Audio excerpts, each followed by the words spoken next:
재판관 정정 및 재판관 정개선의 별개 의견의 요지를 말씀드리겠습니다. 이 사건 심판 청구가 기각되어야 한다는 결론에 있어서는 법정 의견에 동의하나 피청구인이 전자문서 시스템을 변경한 행위, 국회위원회의 현장 검증 시 회의록 열람을 거부한 행위에 더하여 이 사건 훈령 개정으로 국무총리에게 감사 청구권을 부여한 행위 역시 감사원의 독립성과 중립성을 훼손하는 것으로서 헌법 및 감사원법 등에 위반된다고 봅니다. 먼저 이 사건 훈령 개정이 감사원법 2조 1항 및 23조를 위반하였다는 점에 대해서 보겠습니다.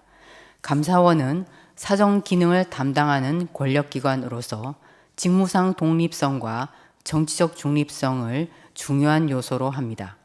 감사원이 감사 과정에서 정치적 편향성을 가질 경우 표적 감사 내지 면죄부 감사가 될 수 있어 감사 기능의 본래 목적을 충족하지 못하기 때문입니다. 감사원의 독립성은 감사원의 전신인 심계원 설립 당시부터 보장되어 왔습니다. 헌법 및 감사원법은 감사원의 직무상 독립성과 중립성을 보장하기 위하여 감사원장 및 감사위원의 임기 보장, 신분 보장, 겸직 및 정치운동의 금지 등을 규정하고 있습니다. 다만 감사원은 직제상 대통령 소속 하에 있고 대통령은 감사원장 및 감사위원에 대한 임명권 등 감사원의 인적 구성에 관한 권한을 가지고 있어 감사원의 독립성과 중립성에 한계로 작용하고 있습니다. 그럼에도 피청구인은 이 사건 훈령 개정을 통해 대통령을 보좌하는 국무총리에게 공익감사 청구권을 부여하였는 바 이는 감사원이 지니는 위와 같은 독립성의 한계를 더욱 가중시킬 우려가 있습니다. 국무총리는 대통령을 보좌하는 행정부의 2인자로서 국정 전반에 관하여 대통령의 명을 받아 포괄적이고 종합적으로 행정 각부를 통할할 권한을 가지고 있습니다. 따라서 국무총리는 행정각부의 장과 달리 행정 전반에 걸친 포괄적인 감사 청구가 가능합니다. 공익감사 청구 처리 규정에 의하면 감사원이 감사 개시 여부를 독자적으로 판단하여 결정하도록 하고 있으나 위와 같은 국무총리의 지위와 영향력을 고려하면 사실상 국무총리의 감사 청구가 있음에도 감사원이 감사 개시를 하지 않을 가능성은 기대하기 어렵습니다. 더구나 공익감사 청구 처리 규정은 국무총리로 하여금 감사 청구 시 감사원과 미리 협의하도록 규정하여 감사 방향에 관한 광범위한 행정 개입의 가능성을 증대시킬 수 있습니다.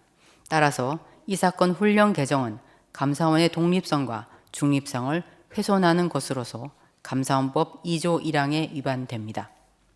한편 감사원법 23조는 선택적 회계 검사 사항에 한하여 국무총리에게 감사 청구권을 부여하고 있습니다.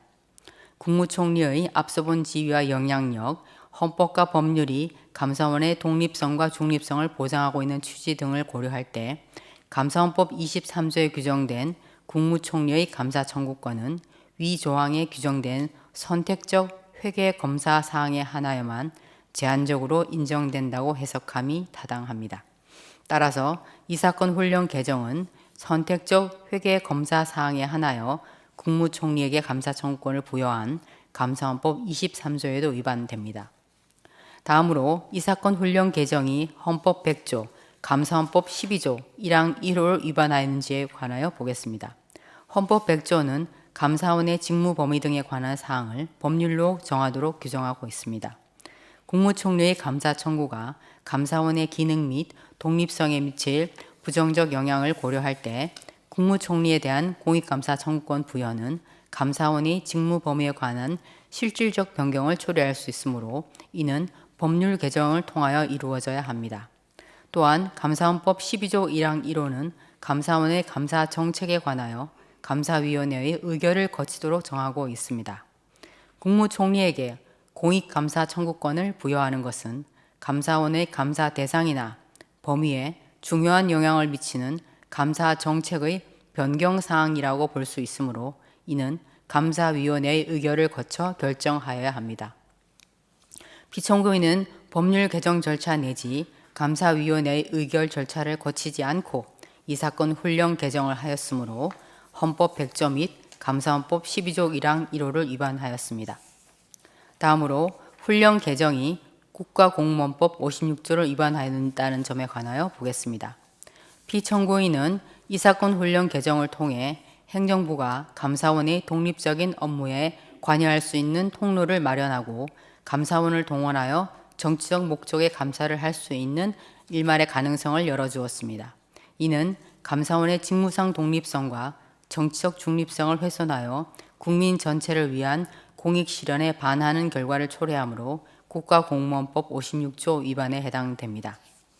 끝으로 피청구인을 파면할 것인지에 관하여 보겠습니다. 법정 의견에서 본 바와 같이 전자문서 시스템 변경 행위와 회의록 열람 거부 행위만으로는 법 위반의 중대성이 크다고 보기 어렵습니다. 나아가 이 사건 훈령 개정 당시 피청구인에게 감사원의 독립성을 해할 적극적 의도가 있었다고 단정하기 어렵고 이 사건 훈령 개정 이후 국무총리에 의한 공익감사 청구가 실제로 이루어진 바는 없습니다. 그렇다면 이상과 같은 위헌, 위법 행위들을 종합하여 보더라도 피청구인의 법 위반이 인명권자를 통하여 간접적으로 부여된 국민의 신임을 박탈하여야 할 정도로 중대하다고 인정하기 어렵습니다. 따라서 피청구인에 대한 파면 결정을 정당화하는 사유가 존재한다고 볼 수 없습니다. 이상입니다.